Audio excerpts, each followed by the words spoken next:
Chapter 5. Increasing Life. You must get rid of the last vestige of the old idea that there is a deity whose will it is that you should be poor, or whose purposes may be served by keeping you in poverty. The intelligent substance which is all, and in all, and which lives in all, and lives in you, is a consciously living substance. Being a consciously living substance, it must have the nature and inherent desire of every living intelligence for increase of life. Every living thing must continually seek for the enlargement of its life, because life, in the mere act of living, must increase itself. A seed, dropped into the ground, springs into activity, and in the act of living produces 100 more seeds. Life, by living, multiplies itself. It is forever becoming more. It must do so if it continues to be at all. Intelligence is under the same necessity for continuous increase. Every thought we think makes it necessary for us to think another thought. Consciousness is continually expanding. Every fact we learn leads us to the learning of another fact. Knowledge is continually increasing. Every talent we cultivate brings to the mind the desire to cultivate another talent. We are subject to the urge of life, seeking expression, which ever drives us on to know more, to do more, and to be more. In order to know more, do more, and be more, we must have more. We must have things to use, for we learn, and do, and become only by using things. We must get rich, so that we can live more. The desire for riches is simply the capacity for larger life seeking fulfillment. Every desire is the effort of an unexpressed possibility to come into action. It is power seeking to manifest which causes desire. That which makes you want more money is the same as that which makes the plant grow. It is life, seeking fuller expression. The one living substance must be subject to this inherent law of all life. It is permeated with the desire to live more. That is why it is under the necessity of creating things. The one substance desires to live more in you, hence it wants you to have all the things you can use. It is the desire of God that you should get rich.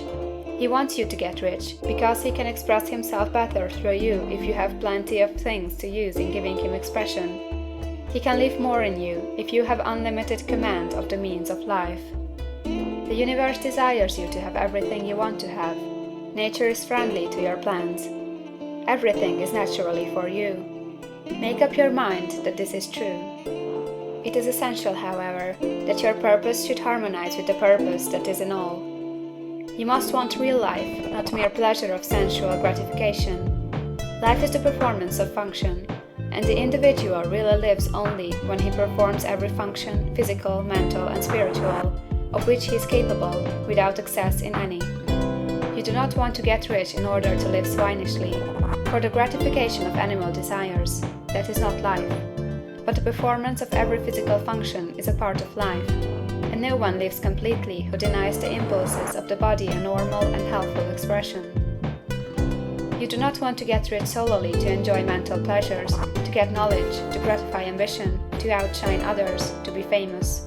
All these are a legitimate part of life, but the man who lives for the pleasures of the intellect alone will only have a partial life, and he will never be satisfied with his lot.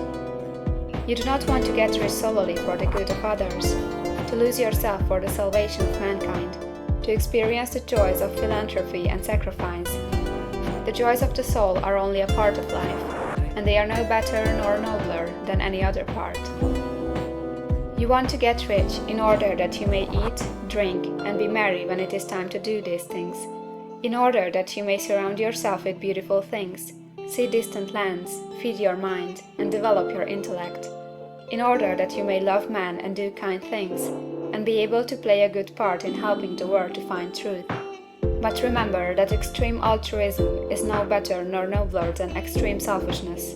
Both are mistakes. Get rid of the idea that God wants you to sacrifice yourself for others, and that you can secure His favor by doing so. God requires nothing of the kind. What He wants you is that you should make the most of yourself, for yourself and for others.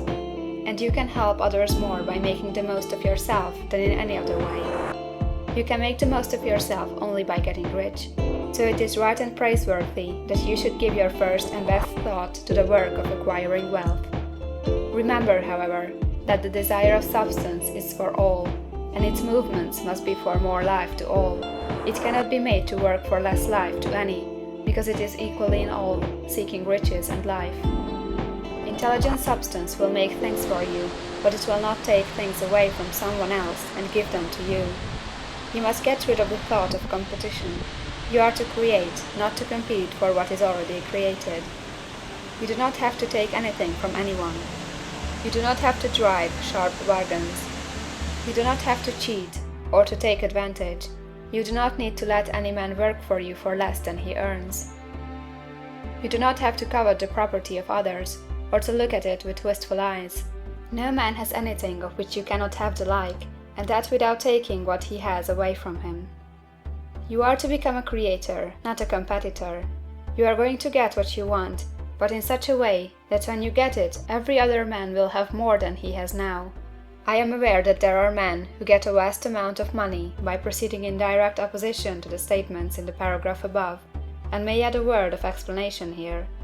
Men of the plutocratic type, who become very rich, do so sometimes purely by their extraordinary ability on the plane of competition, and sometimes they unconsciously relate themselves to substance in its great purposes and movements for the general racial upbuilding through industrial evolution.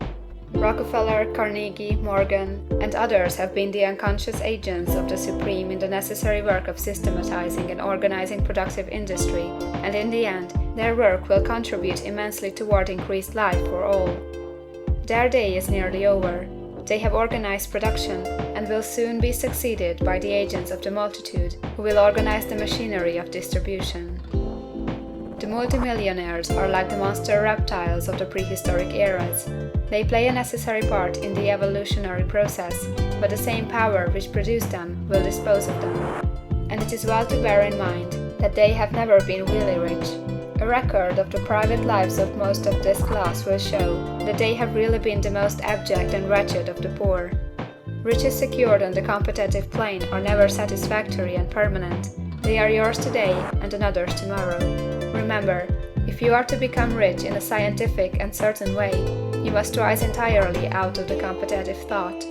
You must never think for a moment that the supply is limited. Just as soon as you begin to think that all the money is being cornered and controlled by bankers and others, and that you must exert yourself to get laws passed to stop this process and so on, in that moment you drop into the competitive mind, and your power to cause creation is gone for the time being. And what is worse, you will probably arrest the creative movements you have already instituted. Know that there are countless millions of dollars worth of gold in the mountains of the earth, not yet brought to light. And know that if there were not, more would be created from thinking substance to supply your needs. Know that the money you need will come, even if it is necessary for 1,000 men to be led to the discovery of new gold mines tomorrow. Never look at the visible supply, look always at the limitless riches in formless substance, and know that they are coming to you as fast as you can receive and use them. Nobody, by cornering the visible supply, can prevent you from getting what is yours. So never allow yourself to think for an instant that all the best building spots will be taken before you get ready to build your house, unless you hurry.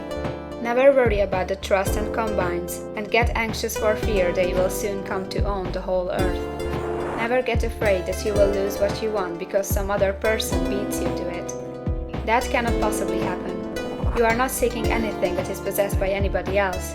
You are causing what you want to be created from formless substance, and the supply is without limits. Stick to the formulated statement. There is a thinking stuff from which all things are made, and which, in its original state, permeates, penetrates, and fills the interspaces of the universe. A thought, in this substance, produces the thing that is imaged by the thought. Man can form things in his thought, and, by impressing his thought upon formless substance, can cause the thing he thinks about to be created.